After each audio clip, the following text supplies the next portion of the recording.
Hello everybody, and thank you for coming to another nature story time. Today our story is going to be all about a very special something happening on Monday, April 8th, 2024. Does anybody know what's going to happen? We are going to be able to view a solar eclipse. So depending on where you live, that might be a total solar eclipse or a partial solar eclipse. So if you're wondering, what is a solar eclipse? A solar eclipse is when the moon passes between the earth and the sun. So the moon is rotating around the earth is rotating around the sun, and sometimes it so happens that the moon gets in between the earth and the sun. The sun is shining light down onto the earth, and when the moon gets in between, the moon causes a shadow to appear on the earth's surface. So when we're looking up at the sun, which we can only do with special glasses, and we'll talk about that, it looks like the sun is dark. There's a big shadow over the sun during a solar eclipse. Now, solar eclipses, depending on where you are again, you might get a total solar eclipse. So the moon is entirely blocking out the sun, and you can just see the corona around the sun, or kind of shimmering bright lights around the edges. Sometimes the moon is even further away, and we can see a little ring of the sun in an annular eclipse. And then sometimes, like for us here in the Driftless or the Northern Lakes region this time, we'll get a partial solar eclipse. So based on kind of where we are on the earth and the angle that we can see it from, the moon isn't going to totally cover the sun, but it's going to make it look like a moon or take this crescent shape. So that part will be the sun. So depending on where you are, different things might happen. We get about 2 partial eclipses a year on the earth, and we get about 2 total eclipses every 3 years. So not quite one a year, but again, they can happen anywhere over the earth, and the path of totality where you can see that total eclipse can be pretty small. Okay, so this is our eclipse happening on Monday. Only this line right here through the United States will get to see the total eclipse. The rest of us in these other areas will see a partial eclipse. So depending where you are here in Minnesota, you might see about a 60 to 80% solar eclipse based on this map. So what I'm expecting to see looks something like that. The one happening on Monday is kind of a big deal because that shadow that the moon creates, again, it's a little tiny part. It doesn't happen very often because the earth is very big. So even though we get 2 every 3 years, it's very rare they happen somewhere where you might be able to see it. So we had one come through the US in 2017. We have this one happening on Monday, April 8th in 2024. And then the next one won't happen in the United States, or in, I should say, this part of the United States, continental United States, until 2044. So not for another 20 years. So if this is something you're excited about, people get really excited about eclipses because they don't happen all that often. So you might have heard some people talking about it. Our story today is going to be all about a solar eclipse and what it's like to maybe go to one of these special places where you can view the eclipse in totality. So without further ado, let's get started. Our story today is called A Few Beautiful Minutes Experiencing a Solar Eclipse. It was written by Kate Allen Fox and illustrated by Kwa Lin.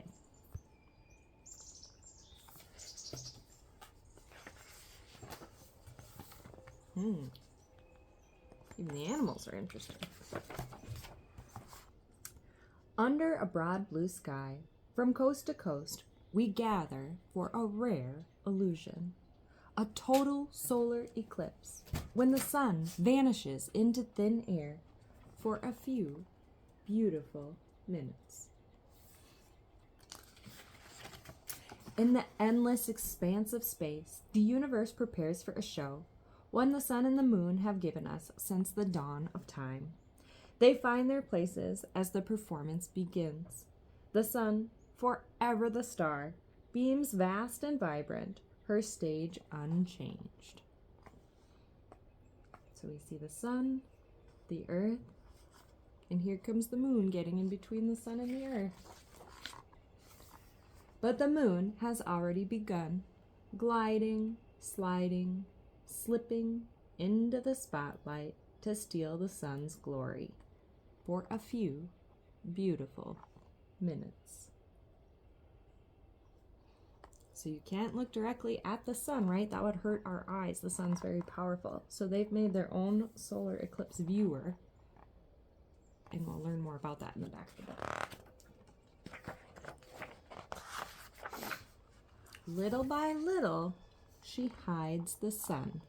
Our eyes alone can't see the change. The sun, still too bright, can burn them for life. So we look through our sun viewers and see the glowing giant seem shrunken, her circle chipped into a crescent. In the shadows of the trees, slivers of light mirror the sun's shifting silhouette. The moon moves farther and farther in front of the sun, a small sphere striving to overshadow a giant for a few beautiful minutes. Moment by moment, for an hour or more, the stage transforms. The sun grows slimmer, the sky dimmer. A midday twilight takes shape. The world grows more dark than light as eerie orange hues hug the horizon. It's like the sun is setting in the middle of the day. Above us, the sky becomes as dark as the deep sea. Stars shining brighter than ever twinkle in that darkness. Birds roost for the night as crickets and bats wake.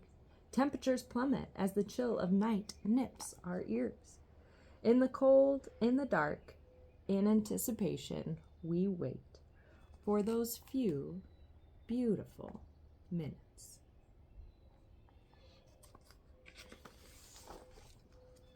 The last rays of light fade away and the moment arrives. The corona, the sun's atmosphere, or the crown, now shimmers around the moon, the unlikely queen of the solar system.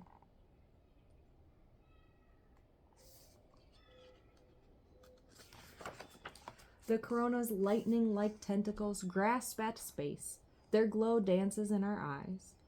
All of us aware of our own tininess, all captivated and connected. For those tiny, precious minutes.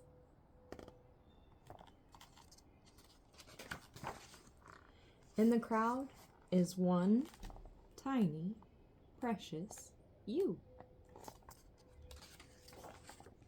Arms spread wide in the sweet, cool grass, under a velvet panorama, you come face to face with the splendor of the universe for a few beautiful minutes.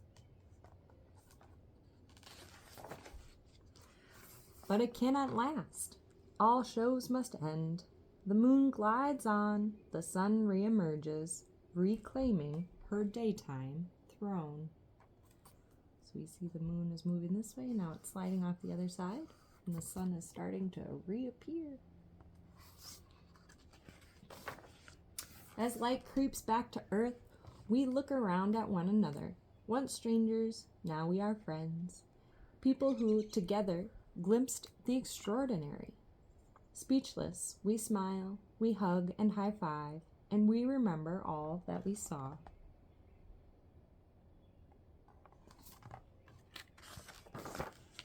For a few beautiful minutes.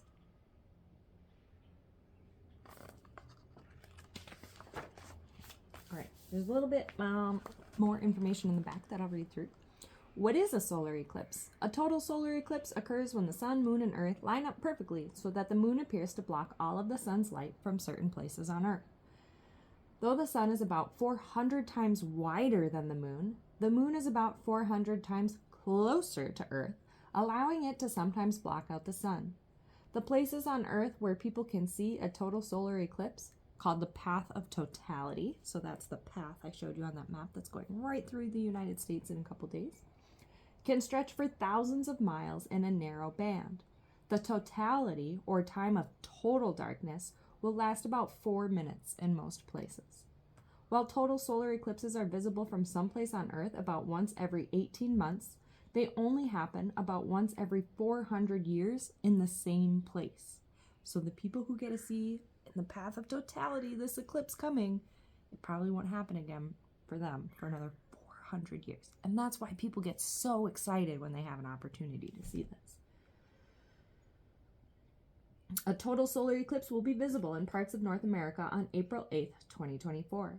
Another total solar eclipse will darken parts of Europe on August 12th, 2026. Annular eclipses, which occur when part of the sun remains visible around the edges of the moon, are more common than total eclipses. Timeline of an eclipse. The length of a total solar eclipse changes depending on the eclipse and your location within the path of totality, but they all follow the same pattern. Here's what to expect. Darkening skies, often for an hour or more. The eclipse begins when the moon starts moving in front of the sun. The sky might not look very different yet. Looking directly at the sun, even during an eclipse, can permanently damage your eyes. Use sun viewer glasses, and these are much, much darker than your normal sunglasses. So sunglasses are not safe to use. I can't see anything right now when I look through these, but I'll be able to view the sun through these. Use a sun viewer or solar glasses to watch the sun shape appear to change as the moon moves in front of it. Search for crescent shapes in the shadows of the trees. So the shadows we see are going to change shape a little. As the moon moves farther in front of the sun, you may notice the sky growing darker. The next thing that's going to happen, a few minutes before total darkness. Shortly before the sky goes totally dark, you may see a sunset that goes all the way around the horizon. Animals might begin nighttime activities, so listen for chirping crickets. In the last moment before the totality, you may see a diamond ring as the last rays of sunlight shine around the moon. It will look like a large empty circle, the ring, with a small bright circle on the side, the diamond. During totality, which lasts for 2 to 5 minutes, this is the only time you can safely view the eclipse without a sun viewer or solar glasses. The sky will be dark except for the sun's corona, or outer atmosphere, which will appear to shine around the moon. Zip up your jacket. Temperatures can drop up to 15 degrees Fahrenheit, about 8 degrees Celsius, during the time of totality. So remember that our days are warmer than our nights because of the light that we feel from the sun. So without that, even in this tiny time frame, it gets cold. A few minutes after total darkness, make sure you use your solar glasses or sun viewer to watch the rest of the eclipse. So when it's covered, it's okay, but as soon as that sun starts reappearing, we need to protect our eyes again. As the moon moves past the sun, a second diamond ring effect might be visible. Lightening skies, often an hour or more. The sun seemingly changing shape may look like mirror images of the shapes you observed during the first half of the eclipse. The sky will gradually lighten until the moon has moved completely past the sun. At this point, the eclipse is over. Give your friends and family members a high five. And then they have some instructions here on how to make your own solar viewer. So if you don't have glasses, you can do what they call indirect viewing, where you're essentially looking at a reflection of the eclipse, because again, the sun is very powerful and it can damage our eyes. So you can find lots of things online about how to make your own sun viewers. This one, you need a cereal box, white paper, pencil tape, aluminum foil, a needle or push pin, and scissors to create. Lots of places, some of our libraries are giving away solar glasses right now. You can find these in lots of different places. Again, regular sunglasses are not safe for viewing the solar eclipse. The eclipse is happening on Monday. Unfortunately, for a lot of the country, it looks like it's going to be really rainy and cloudy, and we might not be able to see this awesome thing that's happening because it will be hidden behind the clouds. But even if we can't see it happening, you're still going to see that darkness happen, whether or not we can directly see the sun changing shape or not. So in Minnesota, it's going to start getting darker just before 1 o'clock at about 12:50, but it depends on where you are, so you can look up your local times for a solar eclipse. Like I would just Google solar eclipse in Winona, Minnesota, and see what time it's going to begin. In Winona, it's 12:49 p.m. The maximum darkness that we're going to see is going to happen at about 2 p.m. here. And then it's by a little bit after 3, it's going to be totally back to normal on Monday. So that's what we have to look forward to. Hopefully the clouds clear and we get to see a little bit of it. But there's lots of resources online. NASA will have a live viewing of the solar eclipse. So if you are somewhere where it's cloudy and you wanted to see it, you could pop into their live stream. I'll put the link to that down below. And happy eclipse viewing. I hope wherever you are, you get a chance to see part of this. Again, this won't happen in totality in the US for another 20 years. So it's a pretty big moment. So wherever you might be, enjoy it, get outside, enjoy nature, and we'll see you again soon for another story time. Bye-bye.